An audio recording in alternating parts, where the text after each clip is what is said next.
Have you ever given someone a home and ended up locked out of your own gift? I bought that house for my daughter when she got married. No strings, no loan, just love. But then came his mom, his brother, cousins I'd never met, and one day, I showed up, and my key didn't work. I'm not loud, I'm not petty, but I said 12 words, and 3 days later, they all packed up and left. You'll learn how to reclaim your boundaries without screaming. Hold on to your dignity without losing your child, even if you feel powerless right now. I'm Maria, 54. I gave my daughter a fresh start and somehow lost my place in the story. Until that moment, standing at the gate, holding lemon pie, when I made a choice, one line, and everything changed. If you've ever felt erased in your own family, don't scroll. The sentence I said, you need to hear it before someone crosses your line too. My name is Linda.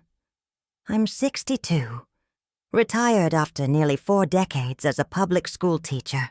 I live alone now, in the same little bungalow where I raised my daughter, Emily. Her father left quietly when she was 6. No loud exit, just a note on the fridge, and a void that never quite healed. Emily was my everything, a soft soul with steady eyes and a quiet laugh. She never gave me trouble, not once. She baked with me, sang beside me, and never forgot Mother's Day. Once, when she was 12, she wrote in a birthday card, "Even if I have 1,000,000 people in my life, I'll never forget my first friend, Mom." So when she brought home Zach, I tried to trust her judgment. Zach was respectful, shy, never too firm with his words. Maybe that should have worried me more than it did. But Emily glowed when she talked about him. So I held my breath and followed her lead.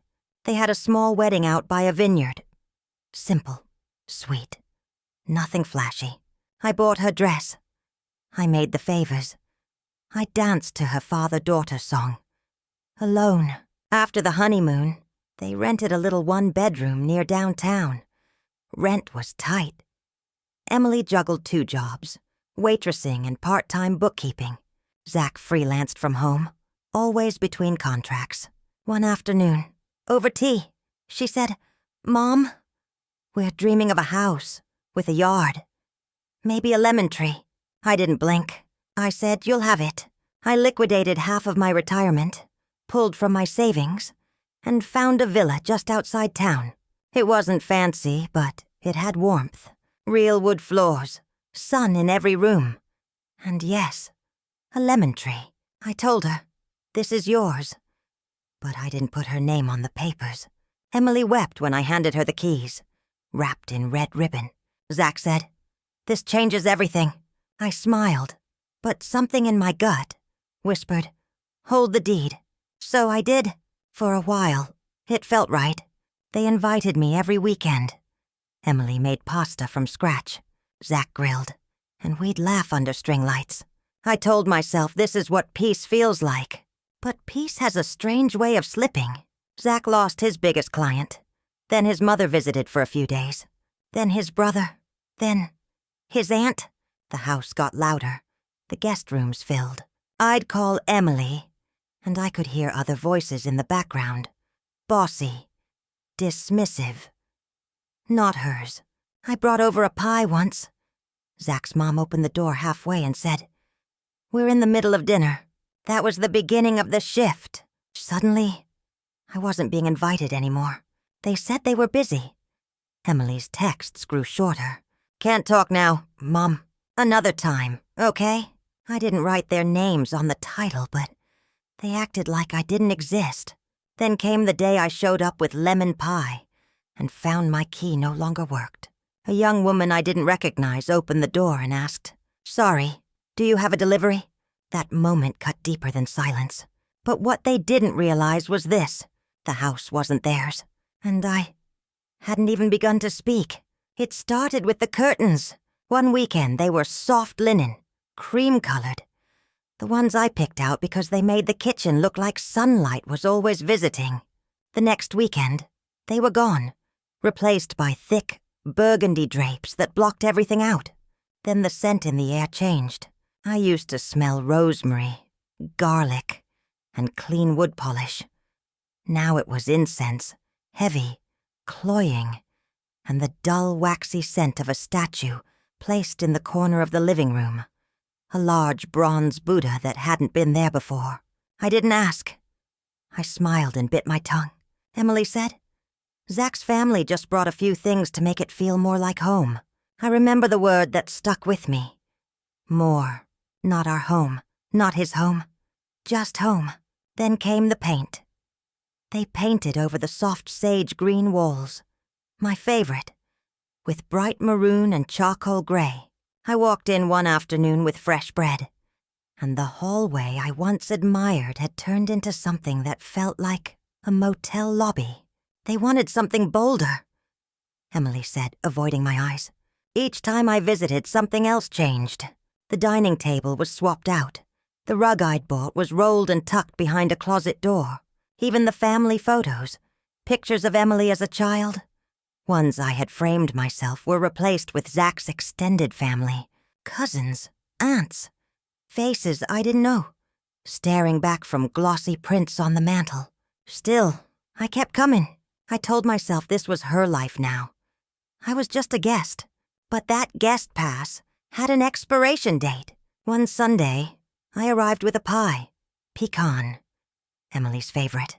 Zach's mother opened the door, paused, and said, "Oh, that's awfully sweet, but it's really not good for older people's sugar levels." Then she smiled, wide and plastic, and added, "But I suppose a small piece won't hurt."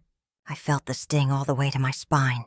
Emily came to the door a minute later, already in the middle of a phone call. She kissed my cheek absently and said, "Mom, sorry, we're kind of slammed today. Rain check? It wasn't the first rain check. It wouldn't be the last. So I left the pie on the kitchen counter, next to a vase filled with flowers I didn't recognize.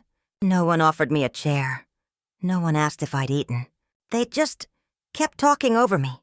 The next time I visited, my parking spot, the one Emily had always saved for me, was taken by Zach's uncle's RV. I circled the block twice. When I finally got inside, the living room was filled with people. Shoes everywhere, coats flung across chairs, someone's dog barking in the backyard. No one looked up. I stood there, coat still on, and realized they didn't even know I was coming. No one had told them, because no one thought it mattered. I was no longer Linda, the woman who gave them this roof. I was Linda, the inconvenience, the reminder. I sat quietly for 15 minutes, holding a slice of cake no one touched. Emily brought me tea, lukewarm and in a chipped mug. Her eyes were tired, her voice unsure. "Mom, things are just complicated right now," she said.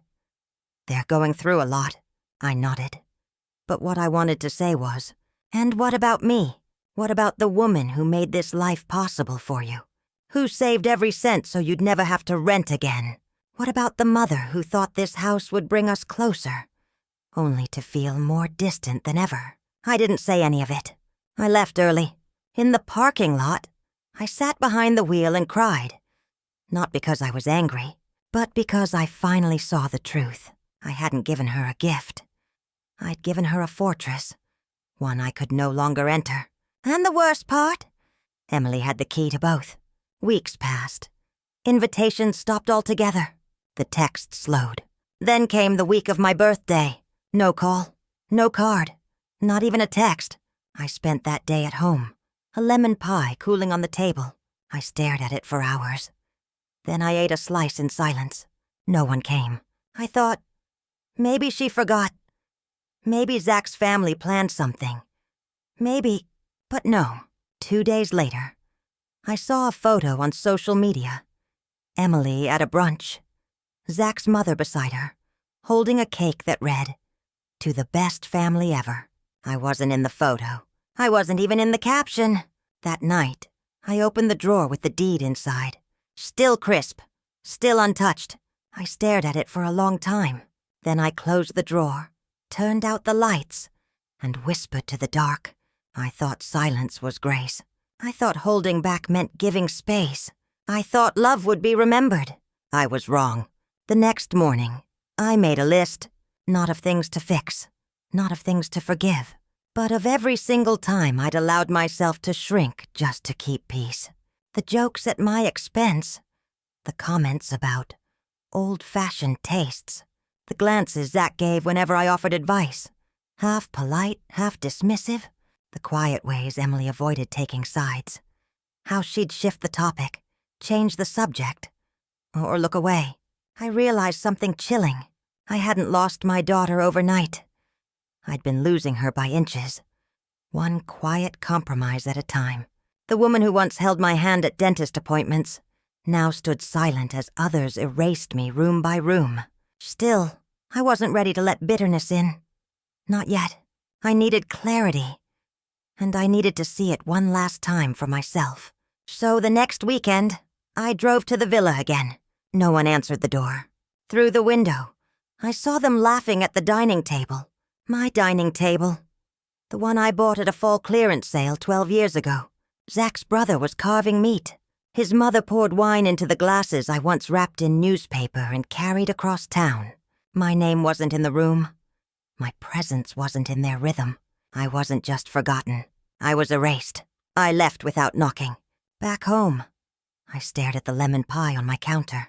Still warm, untouched. I didn't cry this time. I poured a cup of tea, sat at my kitchen table, and opened the drawer again. This time, I didn't close it. I pulled out the deed, and I finally stopped waiting. The drawer creaked when I pulled it open. Inside was a folder, neatly labeled.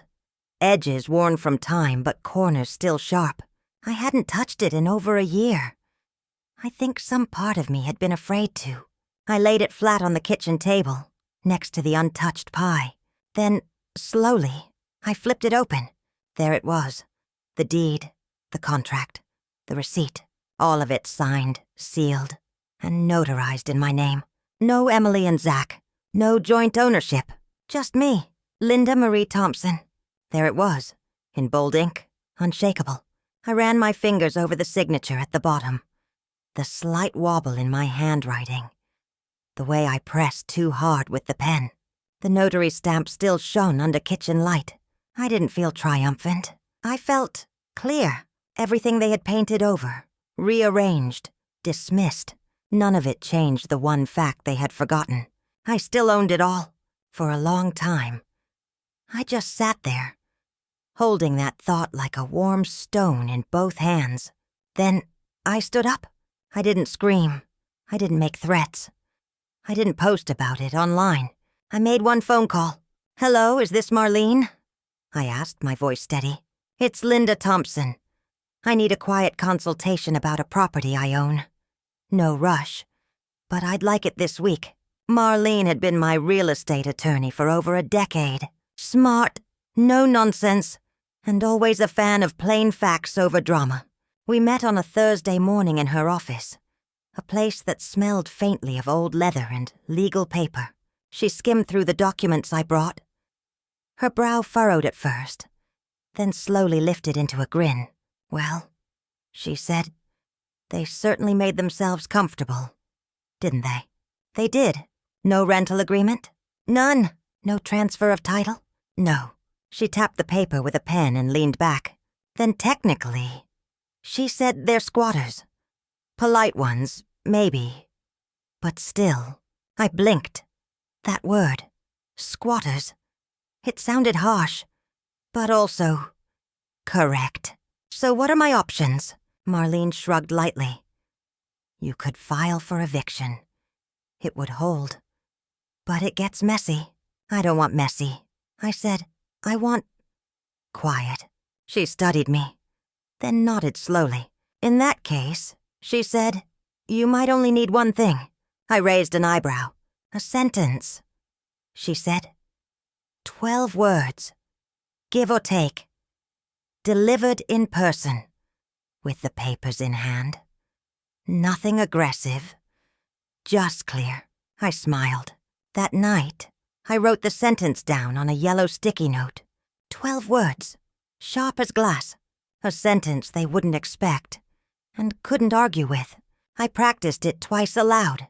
Then I folded the note in half and placed it in my purse. For the first time in months, I slept through the night. The next morning, I dressed like it was Sunday church. Navy slacks, the soft gray cardigan Emily once gave me on Mother's Day, and low heels that clicked on pavement just loud enough to feel deliberate. I took my time. I bought a bouquet of sunflowers from the corner shop. I stopped for coffee at the place I used to take Emily after school. Then I drove to the villa. No one noticed when I parked. No one saw me walk up the path. I rang the doorbell once. Zach opened it. His eyebrows lifted. Linda. Hey. We weren't expecting— I know, I said, smiling. Behind him, I could see the usual noise. His brother on the couch. His mom at the kitchen island. The baby crying somewhere in a back room. Emily wasn't in sight. "Can we help you with something?" he asked, suddenly formal. I reached into my purse, pulled out the envelope, handed it to him. "What's this?" "Documentation," I said. He started flipping through it, face stiffening. "That's not—" he began. I cut him off gently. I didn't need to raise my voice. I didn't need to beg for space in the house I bought. I just said the 12 words. "I own this home. You have 7 days to find new housing." That was it. He blinked, frozen. Behind him, his mother's voice rose. "What is this? Some kind of joke?" I didn't respond.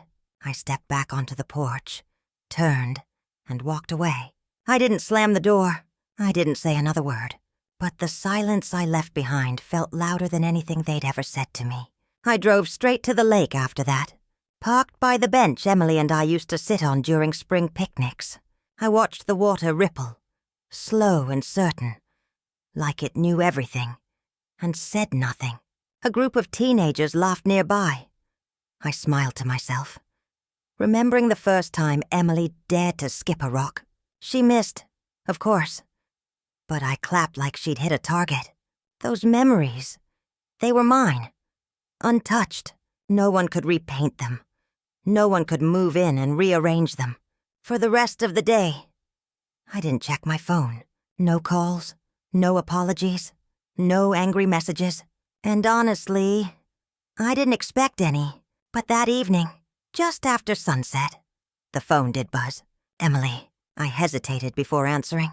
"Hi, Mom," she said quietly. "Hi, sweetheart. I didn't know about the title, about any of that." I let the silence breathe between us.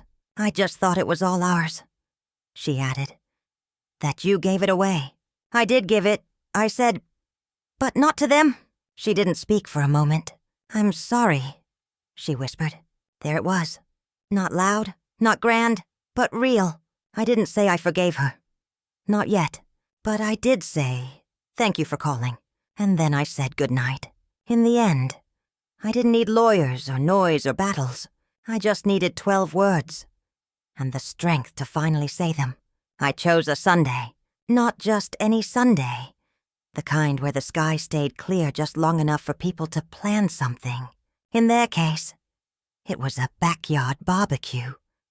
I knew because Zach's mother had posted about it earlier that week. Family cookout at the house. No mention of me, of course. There never was. But I had something they didn't. A name on a deed. I arrived just past 2 in the afternoon. The air was thick with smoke and noise. Meat sizzling, kids shouting, music from a Bluetooth speaker shaking the windows. I walked past the white gate, unannounced. No one looked up right away. They were too busy telling stories I wasn't part of, laughing at jokes I hadn't heard. But Emily saw me. Her face went pale, the color draining beneath her sunglasses. She whispered something to Zach, who turned but didn't come forward. I didn't come to talk to him. I came for her.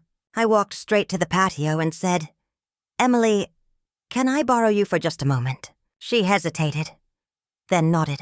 We walked through the side door into the living room, where the noise outside turned into a distant hum. I didn't sit down. I opened my purse, pulled out the folder, and placed it gently on the coffee table.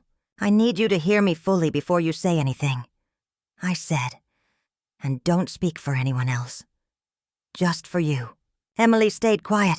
I opened the folder. The deed, the full title, my signature, her absence. She stared at it for a moment like it was written in a foreign language. Then she looked at me. I don't understand.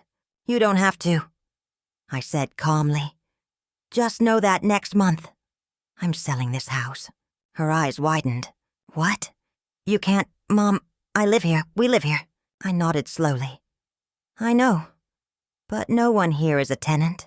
There's no lease, no contract, just assumptions. She tried to speak, but her mouth opened and closed like the words had gotten lost on the way. I've been quiet long enough, I said. Too quiet. And I think it's time you all made other arrangements. I thought it was ours, she whispered. I smiled, not unkindly. I thought I was family, too.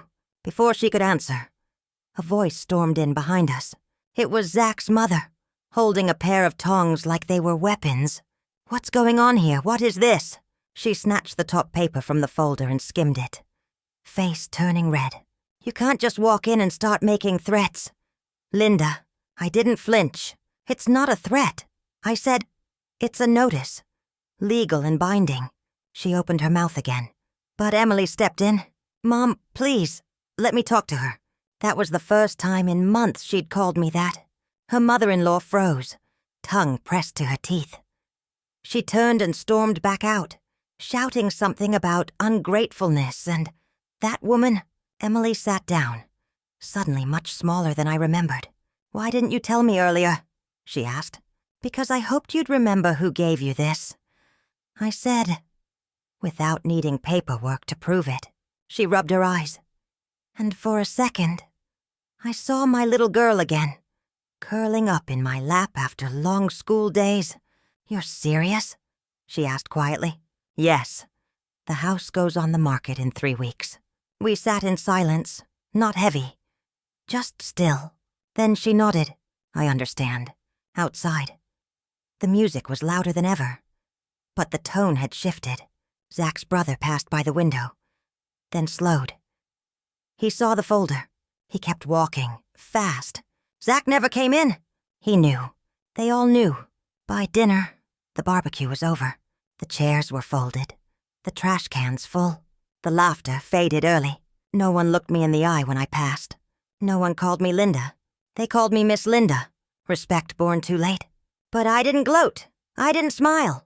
I simply walked out, sunflower bouquet in hand, and left them to digest more than grilled meat.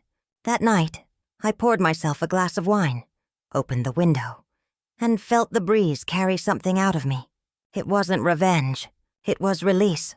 The next day, the group chat went silent. No messages, no passive-aggressive texts, no backhanded invitations to drop by whenever. I could imagine the conversations behind closed doors. Zach calling his brother, his mother whispering in corners about lawyers they didn't have, leases that didn't exist, rights they assumed were theirs. But they never called me. They knew they had no ground to stand on, and that was the quietest victory I'd ever experienced. On Wednesday, I got a call from a real estate agent. Not for the villa yet. For another property. A small home by the water that had just gone on the market. 2 bedrooms, clean lines, walking distance to a bookstore and a bakery. I don't know if you're looking, the agent said, but it's the kind of place someone could start fresh. I smiled. Maybe that's exactly what I need. That night, I drove by the villa one last time. The porch light was off. No music, no smoke, no laughter. Just stillness for a brief second. I remembered when it had only been Emily and Zach, newlyweds, hopeful, standing by the lemon tree with dreams in their hands. I wished that version had lasted. But sometimes, when people forget the source of their light, they get too comfortable in the warmth and forget to say thank you. I didn't slam a door. I just turned the knob and walked out. And this time, I didn't plan to return. It took 2 days. 2 days of silence before Zach finally reached out. The message came through Emily's phone, but the tone was unmistakably his. Hi, Linda. We're a bit surprised by everything. Can we sit down and talk before making any permanent decisions? We're all family. Let's be reasonable. I didn't reply. Instead, I forwarded the message to Marlene, my attorney. She responded within the hour with a single line. Ready when you are. Later that afternoon. Zach showed up at my door. Alone, he wore a button-down shirt he hadn't ironed, and his smile was stitched on tight. I just thought we could, discuss things like adults, he said. I stepped aside and let him in. He sat on the edge of the couch, hands folded, trying to find a tone that landed somewhere between apology and manipulation. We didn't realize the house wasn't in Emily's name. He said, we thought it was a gift. It felt like a gift. It was a gift, I said to Emily. Exactly. So technically, no, I interrupted. Not technically anything. It was mine. Still is. He shifted. We've invested a lot. Renovations, furniture, family gatherings. It's become a home. For you, I said calmly. Not for me. He rubbed the back of his neck. I mean, there must be a way to work this out. Maybe a rental agreement, or we could buy it from you. Over time, I'm not interested in selling it to you. I said, nor renting. He exhaled, and for a brief second, the mask slipped. I don't think you understand how bad this could get legally. There are tenants' rights, civil suits. I tilted my head. I've consulted a lawyer. I said, everything's been documented. Every email, every voicemail, including Emily's messages thanking me for the gift, and the ones referring to the house as Mom's place. Zach stiffened. I've also got statements confirming there was never a rental agreement, no money exchanged, and no paperwork giving you rights to the property. He went quiet. Then he tried one last card. I just think you're making a big deal out of something small. We're family. I smiled gently. Family remembers who built the roof, and they don't lock her out of it. He didn't have an answer. He stood and left without shaking my hand. By that evening, it was Zach's mother who called next. A voicemail. Tight, clipped, clearly rehearsed. Linda, we're all very confused and hurt. We thought you were part of this family. If this is about respect, let's talk. No need to drag lawyers into something we can resolve as grown women. I deleted the message without saving it. The next day, I received a formal letter in my mailbox. Typed. No signature. No return address. It said they were consulting legal counsel. It said I was acting in bad faith. It said they'd contributed emotionally and financially to the space. I smiled, because inside my kitchen drawer was every grocery receipt I'd paid when Emily and Zach couldn't cover dinner. Every invoice for repairs I funded. Even a voice memo from Zach's mother herself. This place is so nice of you to provide. Marlene helped me draft a response. Calm, clean, legal. A single line. Per documentation. I retained full ownership. You have 18 days remaining to vacate. No anger, just truth. 2 days later, Emily showed up at my house. She looked tired. Smaller than I remembered. Her eyes were puffy. Her voice thin. Can we talk? She asked. I nodded. We sat on the porch, the same one where she used to braid my hair as a child. I know you think I chose them over you, she began. I said nothing. She looked down. I didn't know how to balance it all. Mom, they're overwhelming. They moved in so fast. Zach said it was temporary. Then it spiraled. And you forgot to invite me into the house I gave you. She flinched. I didn't forget, she said softly. I froze. There it was. The real answer? Can you please not sell it? She asked. I'll ask them to leave. I'll fix things. Just don't sell it. I looked at her. Really looked. And I saw a woman who had finally felt what I'd been feeling for a year. Displacement, powerlessness, sadness. But she hadn't earned reversal. This isn't punishment, I said. It's a lesson. About gratitude. She nodded. A tear slipped down her cheek. I understand. And I believed her. But I didn't change my mind. Some lessons are only learned when the walls start closing in. And people only see the value of a roof when they fear being left without one. After Emily left, I stayed on the porch. The sun had dipped lower, casting long shadows across the yard. The breeze carried hints of cut grass and something else. Finality. I thought about all the years I'd spent giving. Quietly. Without condition. A ride to school. A hand on her back when she was sick. A roof when she was ready to begin again. And somewhere along the way, I taught her that love didn't have boundaries. That was my mistake. But this moment, this stillness, it was the boundary finally being drawn. Later that week, Marlene filed the final paperwork for the property listing.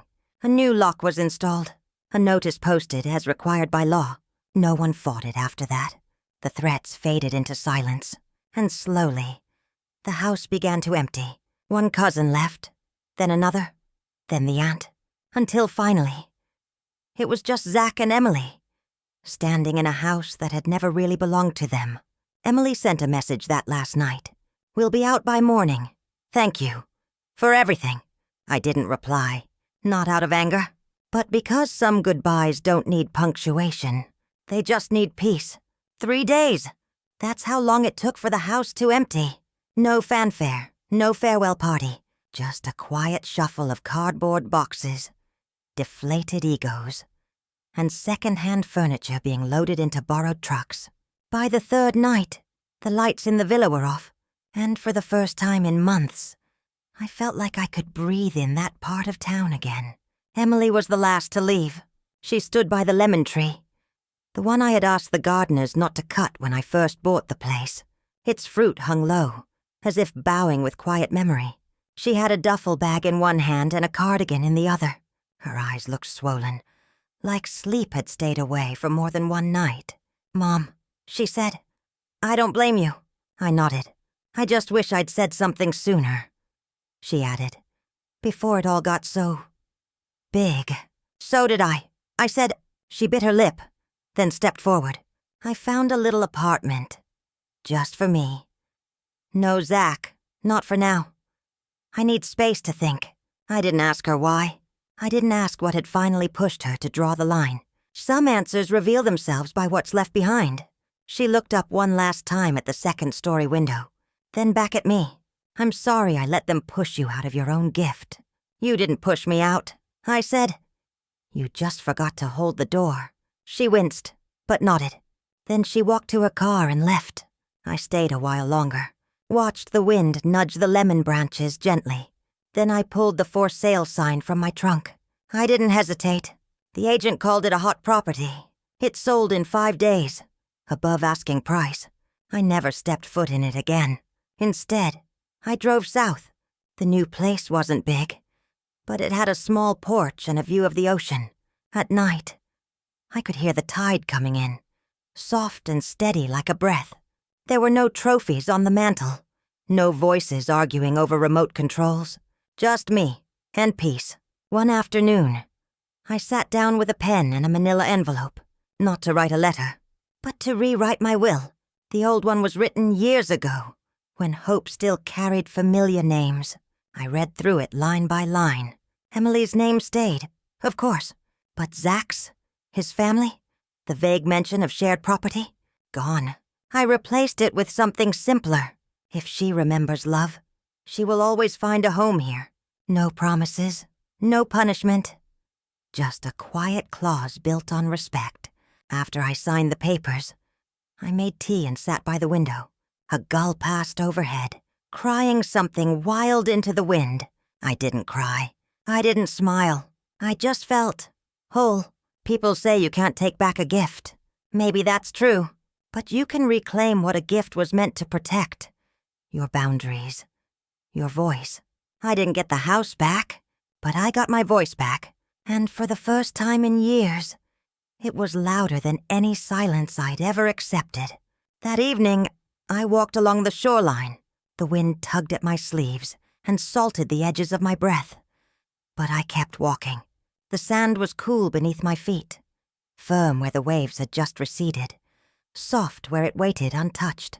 Every step away from that villa felt like shedding a skin I didn't realize I'd outgrown.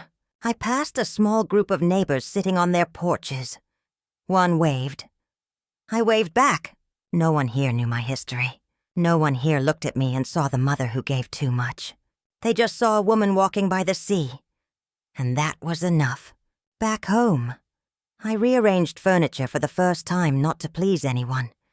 But because I wanted the armchair to face the window, I hung up my own pictures. Ones of just me, smiling in places I had once forgotten. I even planted a pot of herbs near the back step. Basil, rosemary, a little mint, not for Sunday dinners or lemon pies or family cookouts, just for me. And one day, if someone does walk through this door again, daughter, grandchild, or stranger, they'll meet a version of me that no longer asks for permission to stay in her own story.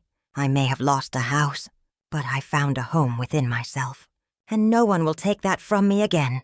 A few weeks later, I received a letter, not from Zach, not even from Emily, but from her.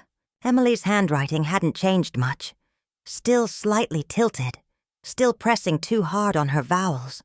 Inside was just one page. No long explanation. Just words I hadn't expected. Mom, you were right. I let comfort speak louder than conscience. I confused presence with participation. And I forgot that love is a verb. I read it 3 times. Not to analyze, not to judge, just to feel what had taken root inside her. Growth doesn't always come with a smile. Sometimes it arrives slow, raw, and late. I placed the letter in a wooden box where I keep the things I don't know what to do with but can't throw away. One day I might write her back, or maybe she'll come visit. But I don't need that to heal. Healing already happened, on the day I chose myself without asking for permission. Because sometimes the biggest twist isn't what you take back. It's what you finally let go of. I don't live in anger.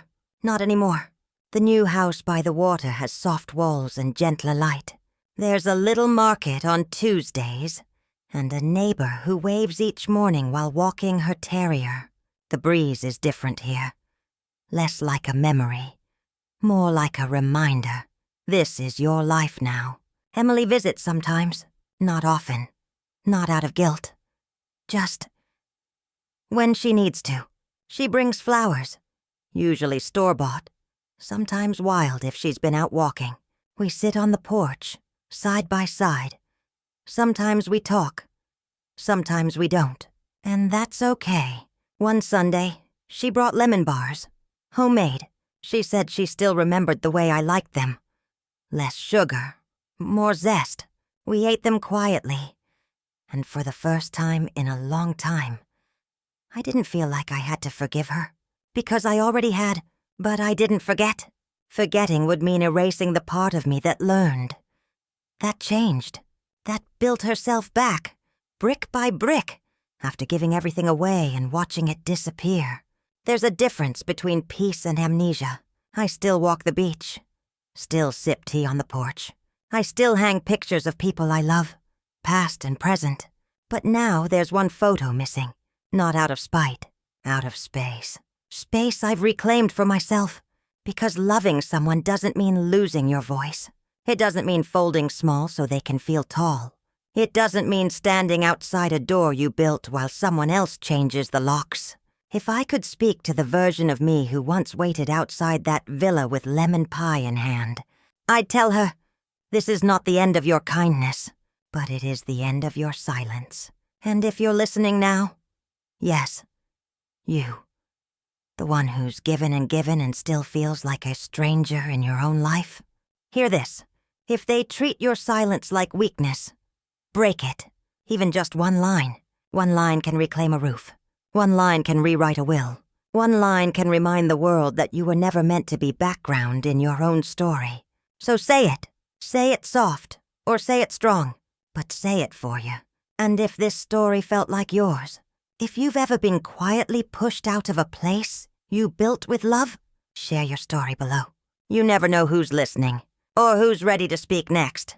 Some evenings, I reread old journals, not because I miss the past, but because I want to honor the woman who endured it. I see her in scribbled notes about grocery lists stretched thin, about teaching second graders while managing migraines, about fixing a sink at midnight so Emily wouldn't miss a morning shower. I also see her doubt, written in hesitant lines. Am I too much? Am I asking for too little? She didn't know her strength then, but I do now.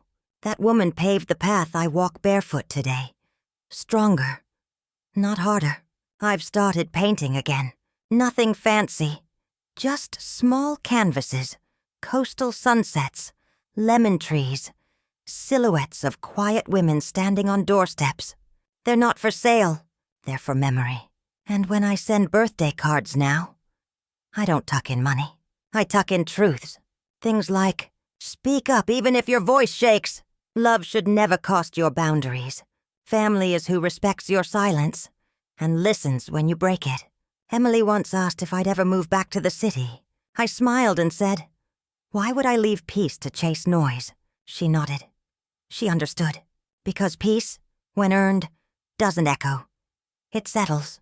And I want every woman who hears this story, every mother, every daughter, every quiet heart, to know you are allowed to take up space, to rewrite your ending, to be both generous and guarded, and most of all, to begin again, even after decades of silence, especially after silence. There's an old woman who lives down the road. She feeds the birds every morning, calls them my little committee. The first time we met, she looked me over and said, you've got the face of someone who's walked away from something that no longer served her. I laughed. You're not wrong. Now we wave over teacups. Sometimes we talk about flowers. Sometimes about silence. She once told me, you don't owe anyone access to your peace. That stayed with me, because for years, I'd let people borrow my calm like it was a guest towel, used and returned frayed. Now, I keep it folded neatly. Just for me. I've learned that forgiveness doesn't require reunion, that kindness doesn't demand return on investment, and that walking away, quietly, is sometimes the loudest thing a woman can do. There's no final lesson here, no ribbon-tied ending. Just this: if you are tired, you're allowed to rest. If you are invisible, you're allowed to speak. If you have given everything, you're allowed to take something back. Start small. Start with a sentence. Start with a breath. And if all you have left is one line, make sure it's yours. Because sometimes, that's all it takes to come home to yourself.